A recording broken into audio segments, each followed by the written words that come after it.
First of all ಕಾಂಬಾಕ್ಸ್ show ವತಿಯಿಂದ cricket ದೇವ್ರು ಸಚಿನ್ ತೆಂಡೂಲ್ಕರ್ಗೆ ಮತ್ತೆ ಸಿನಿಮಾ ದೇವ್ರು ಡಾಕ್ಟರ್ ರಾಜ್ಕುಮಾರ್ ಅವ್ರಿಗೆ ಹುಟ್ಟು ಹಬ್ಬದ ಶುಭಾಶಯಗಳು.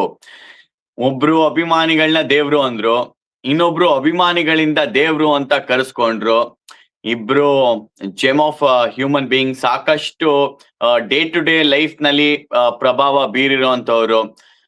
ಒಬ್ರಿಗೂ ಅಣ್ಣವ್ರ ಸಾಂಗ್ ಗೊತ್ತಿಲ್ಲ ಅಂತ ಹೇಳಕ್ಕಾಗಲ್ಲ. ಒಂದ್ 6-6.5 ಕೋಟಿ ಜನರ ಸಂಖ್ಯೆಯಲ್ಲಿ ಕರ್ನಾಟಕದೆಲ್ಲೆಡೆ ಮನೆ ಮಾತಾಗಿರುವಂತ ಸೂಪರ್ ಸ್ಟಾರ್ಸ್ಗಳು. ಇವತ್ತಿಗೂ ಅವರು ನಾವು ನೆನ್ಸ್ಕೊಂತೀವಿ ಡೇ ಟು ಡೇ ಲೈಫ್ ನಲ್ಲಿ ಅಂತ ಅಂದ್ರೆ, ಲೈಫ್ ಲೆಸನ್ಸ್ ನ ಹೇಳ್ಕೊಟ್ಟಿದ್ದಾರೆ ಅಂತ ಅಂದ್ರೆ ಚಿರಋಣಿ ಆಗಿರ್ಬೇಕು, ಪುಣ್ಯ ಅಂತ ಹೇಳ್ಬೇಕು. ಇದು ಯಾರ ತಪಸ್ಸಿನ ಫಲವೋ, ಈ ಕಂಗಳು ಮಾಡಿದ ಪುಣ್ಯವೋ ಅಂತ ಇವರಿಬ್ರನ್ನ ನೋಡಿದಕ್ಕೆ ಅಥವಾ ಇವರಿಬ್ರು ಅವರ ಪ್ರೈಮ್ ನಲ್ಲಿ ಇರೋದನ್ನ ನಾವು ಅನುಭವಿಸೋದಕ್ಕೆ ಆಗಿರೋದಕ್ಕೆ. ಏನಂತೀರಾ ಶ್ರೀನಾಥ್ ಸರ್? ನಮಸ್ಕಾರ.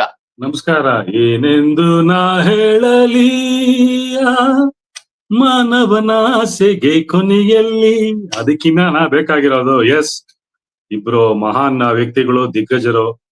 ಅಂಡ್ ಅವರ ಕೊಡುಗೆ ಒಂದು ಕಡೆ ಸಿನಿಮಾ ಪಾತ್ರದಲ್ಲಿ, ಇನ್ನೊಂದ್ ಕಡೆ ಕ್ರಿಕೆಟ್ ಫೀಲ್ಡ್ ಅಲ್ಲಿ ಅನ್ಮ್ಯಾಚಬಲ್. ಇದು ಒಬ್ರು ಲಿವಿಂಗ್ ಲೆಜೆಂಡ್, ಒಬ್ರು ನಮ್ ಜೊತೆಗೆ ಇವತ್ತಿಲ್ಲ, ಬಟ್ ಸದಾ ಅವರ ನೆನಪುಗಳು, ಅವರ ಒಂದು ಪಾತ್ರಗಳು, ಸಿನಿಮಾ ನಡೆಸಿದಂತ ಪಾತ್ರ, ಅವ್ರ ಹಾಡುಗಳು ಇಂದು ಬಂದು ನಮ್ ಕಣ್ ಮುಂದೆ, ನಮ್ ಕಿವಿ ಯಾವಾಗಲೂ ಸುತ್ತಾ ಇರತ್ತೆ. ಎಸ್, ಒಳ್ಳೆಯ ದಿನ, ಚೆನ್ನಾಗಿ ಶುರು ಮಾಡಿದೀವಿ. ನೀವು ಮೀಟ್ ಮಾಡಿದೀರಲ್ಲ ಅಣ್ಣವ್ರನ್ನ? ಒಂದು ಮೈಸೂರಲ್ಲಿ ಒಂದು ಮದುವೆಗೆ ಹೋದಾಗ ಆಕ್ಚುಲಿ ನನ್ನ ಭಾಗ್ಯ ಅವತ್ತು ನನ್ನ ಪಕ್ಕ ಕೂತಿದ್ರು ಅವರು. ಅವಾಗ ನಾನು ಕಾಲೇಜ್ ಓದ್ತಾ ಇದ್ದೆ. ಬಟ್ ನಮ್ಗೆ ಊಟ ಮಾಡೋದು ಏನು ಅಂತಾನೆ ಗೊತ್ತಿರ್ಲಿಲ್ಲ. ತೋರ್ಸ್ಕೊಟ್ರು ಒಂದು ಅಗಳ ಅನ್ನ ಕೂಡ ಬಂದು ಎಲೆಯಲ್ಲಿ ಬಿಡ್ಲಿಲ್ಲ ಅವ್ರು. ಅವತ್ತು ಅನ್ಕೊಂಡ್ವಿ ನಾವು, ಆಹಾ, ಬರೀ ಬ್ಯಾಟಿಂಗ್ ಅಂದ್ರೆ ಕ್ರಿಕೆಟ್ ಫೀಲ್ಡ್ ಅಲ್ಲಿ ಯಾವ ತರ ಆಡೋದಲ್ಲ, ಎಲೆ ಹಾಕದ ಕೂಡ ಅನ್ನೋದು ಅಂತ.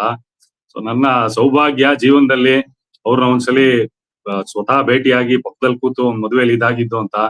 ಅಫ್ಕೋರ್ಸ್ ಗಾಡ್ ಆಫ್ ಕ್ರಿಕೆಟ್ ನ ಸಾಕಷ್ಟು ಸಲ ಅವ್ರನ್ನ ಭೇಟಿ ಆಗಿದ್ದೀನಿ. ಅಂದ್ರೆ ಕ್ರಿಕೆಟ್ ಫೀಲ್ಡ್ ಅಲ್ಲಿ ಅವರು ಡೊಮೆಸ್ಟಿಕ್ ಕ್ರಿಕೆಟ್ ಆಗಿರ್ಬೋದು ಅಥವಾ IPL ಗಳಾಗಿರ್ಬೋದು, ಸಾಕಷ್ಟು ಬಾರಿ 22 ಆಡಲ್ಲಿ ನಿಂತು best seat in the house ಅಲ್ಲಿ ಅವ್ರ ಆಟ ನೋಡಿದೀನಿ.